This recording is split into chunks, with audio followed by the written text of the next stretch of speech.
Frankly, the judge's opinion doesn't hold much weight for me. He's clearly both biased and incompetent.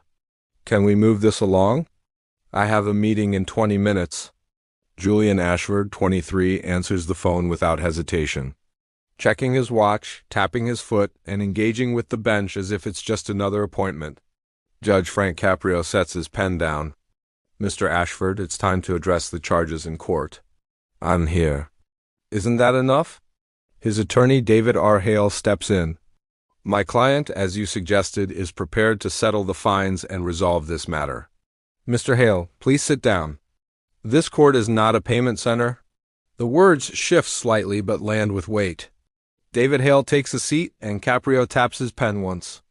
Officer Dantes, verify the body cam audio.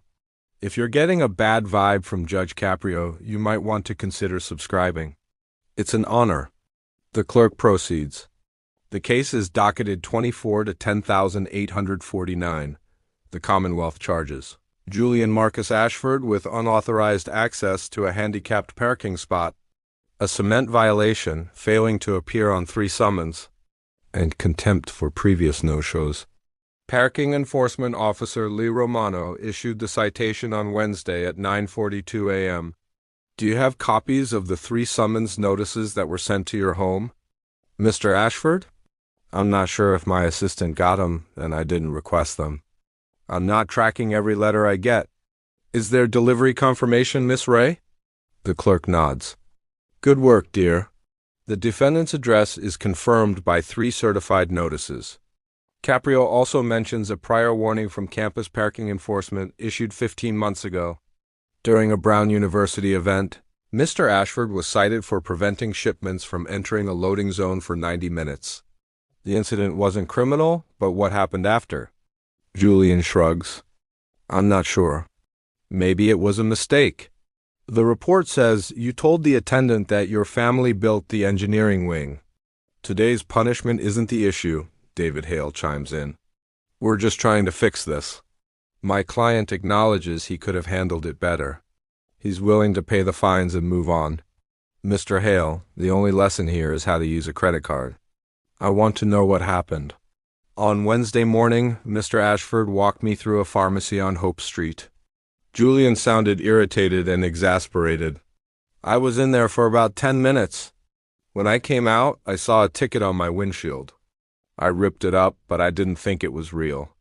The spot you parked in was marked with the International Access symbol and diagonal stripes, but it was also open for van access. No one was using it. Is that correct? Absolutely not, Julian replies. It was pointless and didn't harm anyone. Mr. Ashford. Denial doesn't negate damage. Lavra Bennett, a mother who arrived at the pharmacy at 9:51 a.m., gave me one line in her statement. My daughter couldn't use the ramp. Julian waves his hand dismissively. It's not my problem. She could have waited. David Hale disagrees, interjecting. We're introducing emotional context that isn't relevant to the citation. The real issue is access denial.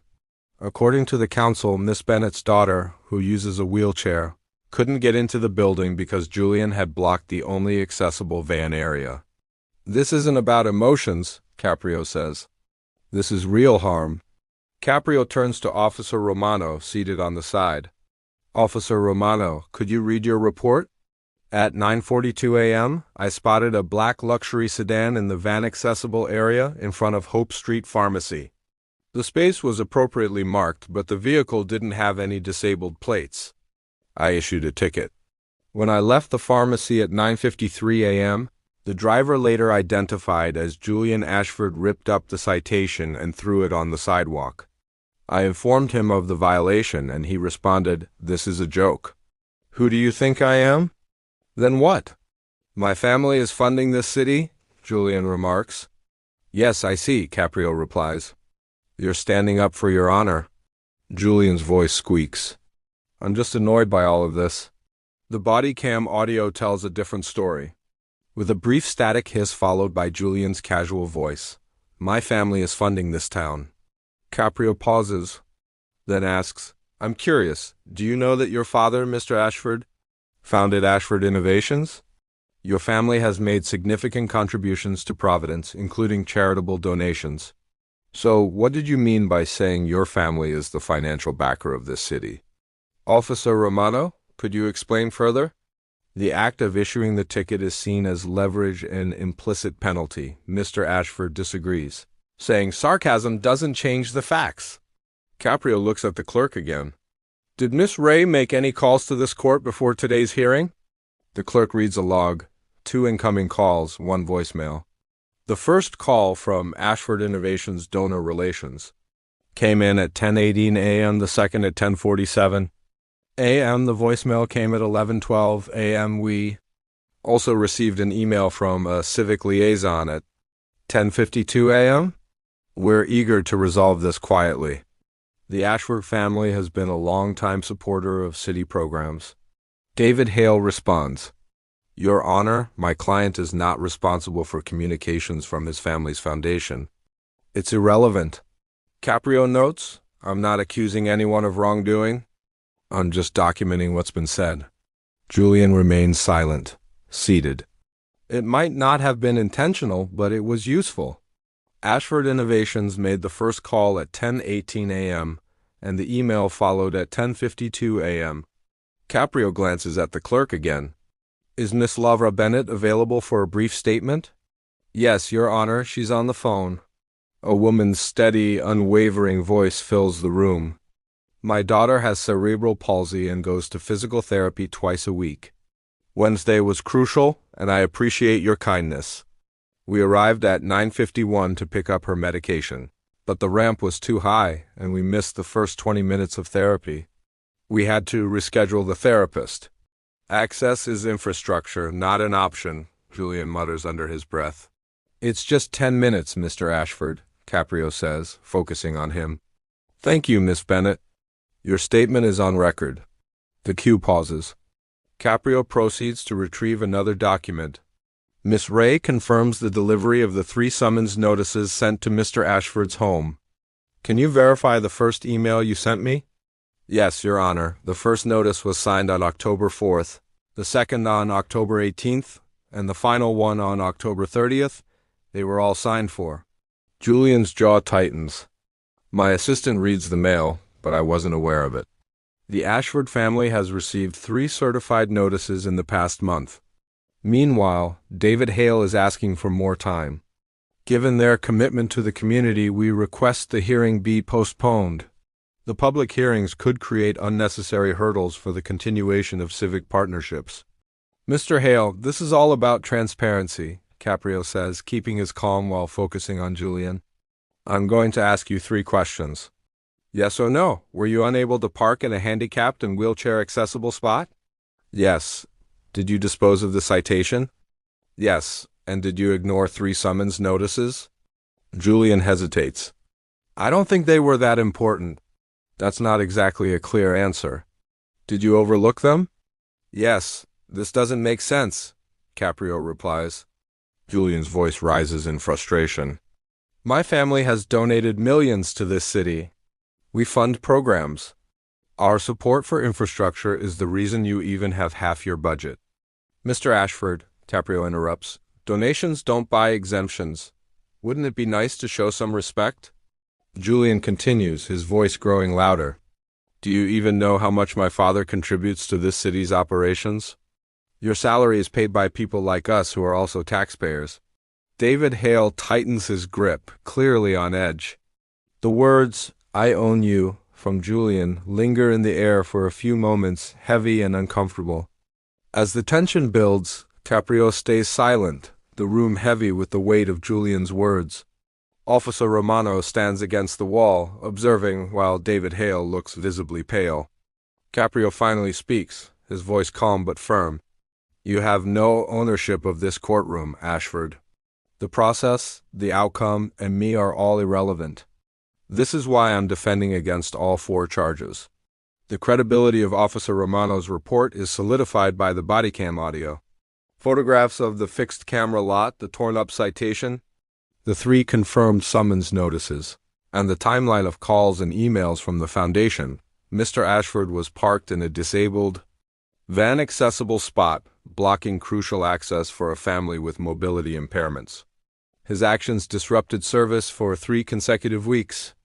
When he invoked his family's financial power, Officer Romano viewed it as a form of intimidation. Caprio observes, "This court does not consider wealth, donations, or family ties. Borrowed money does not equal borrowed authority. Mr. Ashford, your family's philanthropic activities do not give you control over public processes. Your status doesn't erase the harm you caused. Accessible parking is not a privilege to be auctioned off." Caprio turns a page. "I'd also like to point out that the previous campus parking warning wasn't retaliatory, it was educational. You were informed about the importance of loading zones, yet you chose not to take that lesson to heart. Now you're learning what privilege can obscure. The base fine is $750, with an additional $300 for the unauthorized use of a disabled space. The contempt fee is $300 for failing to appear, plus $150 for administrative costs." Julian sneezes sharply while Caprio holds his hand up. "Unless you complete a full restorative accountability plan and pay the full amount, I will keep my portion of the $400 in my pocket. If you fail to complete the plan, the remaining portion will be refunded."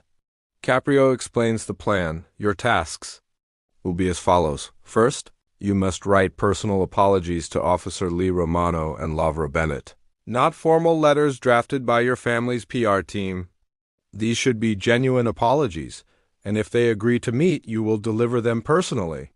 If they refuse, the letters will be mailed, and the court will confirm their receipt. Second, both you and your family will complete 150 hours of community service, 75 hours at the Rhode Island Food Bank, and 10 hours with the Mobility Access Coalition. You'll need to submit attendance logs. Press releases or photo ops will not be allowed. Third, you must write and record 2 public service announcements for school distribution, addressing access, equity, and the difference between charity and entitlement. These announcements must be vetted by the court. Fourth, you will complete a module on donor influence ethics, discussing the difference between philanthropy and public processes. A certification will be provided upon completion. Finally, you are required to write 900 words on the subject of money versus authority, not slogans or sound bites, just a straightforward reflection on the issue. Caprio jots down a few more notes. Mercy is not exclusion. He then continues, "I'm also advocating for the presentation of the following recommendations. To the Municipal Court Administration and the Mayor's Office, establish an ex parte influence log for all cases. Document all attempts to communicate off the record, including those by donors or their representatives. Create a firewall between donors with mandatory public disclosure. If a defendant's family has made significant municipal donations, they must immediately report them. Any contact from donor-related entities must be made public. Enforce mandatory supervisor oversight and recusal procedures. If court staff is contacted by a donor representative regarding a pending case, they must either recuse themselves or get supervisor approval. Establish escort personnel for disabled parking bays to reduce access denials. Tow protocols must be implemented immediately for unauthorized vehicles in accessible spaces. Additionally, a PSA series should be created with authentic testimonies from families who rely on accessible infrastructure. A clerk hotline should be established for reporting any influence attempts. All reports will be investigated, with anonymity guaranteed. I will monitor this system to ensure fairness." Caprio looks at Julian, who now begins working on the plan, piece by piece, over the next 12 weeks. Asterisk during the first week, Julian writes the apology, but the court rejects it for being too polished, clearly written by someone else. He then makes another attempt to express his own thoughts. At a coffee shop near the courthouse, Romano agrees to meet him. The conversation is brief, awkward, but necessary. He says, "When you brought up your family's financial support for the city, you made me feel like my job was at risk. Don't feel guilty." Lavra Bennett accepts the written apology. She later sends an email to the court stating that he revealed details about the theft during weeks 2 to 10. For 150 hours a week, Julian works for both organizations, managing donations, sorting stocks, stocking shelves, and assisting with logistics for distribution. The volunteer coordinator reminds him that service is about action, not just observing. He works for the Mobility Access Coalition, helping with accessibility audits at local businesses, learning about ramp angles and door widths, and engaging in community outreach. A wheelchair user explains that access is a right, while Julian documents the PSAs in Week 9, noting that the first drafts came off too scripted, too corporate-friendly. The court sends them back, and he records a new version, simple, direct, with no branding or family references, relying purely on his voice and the truth. The donor influence ethics module takes an additional 3 weeks to finish, but it's straightforward. 2 PSAs get approved, 1 is set up, and 1 entitlement gets terminated. If you're over 50 and you misjudged Caprio's decision, should you be required to serve in the military, even if it's based on your wealth? Julian returns to court. For the first time in 12 weeks, no legal counsel, no family advisors, no paramedics. Caprio examines all the documents, apology letters, service logs, PSA clips, the ethics module certificate, and written feedback. Mr. Ashford, I've read your reflection. Can you provide a brief summary?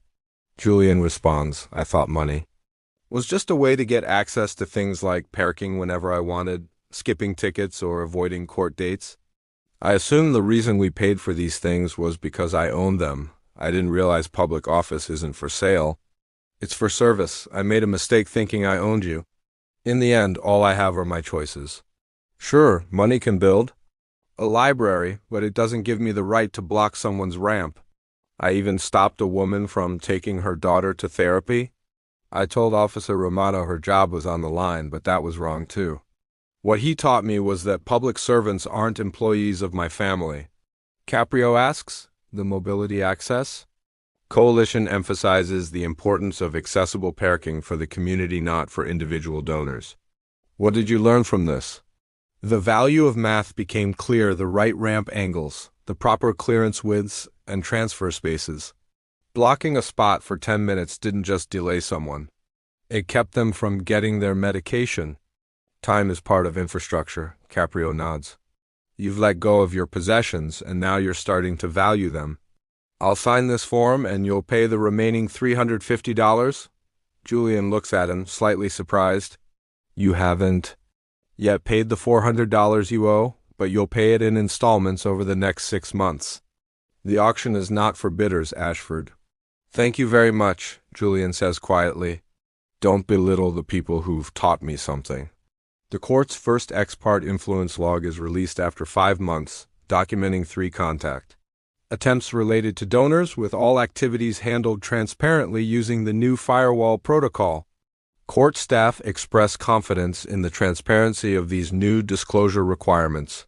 All municipal courts now have a donor contact firewall in place, flagging cases involving significant donor families automatically. Supervisor Casson protocols are fully implemented without issue. The city's efforts to improve accessible parking result in a 47% decrease in the average clearance time for unauthorized vehicles, and complaints from wheelchair users drop significantly. The municipal PSA series launches, featuring real testimonies from families who rely on accessible infrastructure. Julian's recordings are distributed to 31 schools. While they haven't gone viral, they're still in use. One parent sends an email to the court stating that their child questioned the blocking of van-accessible spaces. We had a sincere discussion about access not being just a perk. We're grateful. As Julian leaves for his final case of the week, Caprio writes one final principle on the bulletin board behind his bench. Public offices are not for sale. Caprio reflects on Julian Ashford, Officer Romano, and Lavra Bennett's daughter waiting in the van as therapy fades. They are here to serve. He locks the door to create a dramatic pause, not for legal reasons, but for storytelling and education.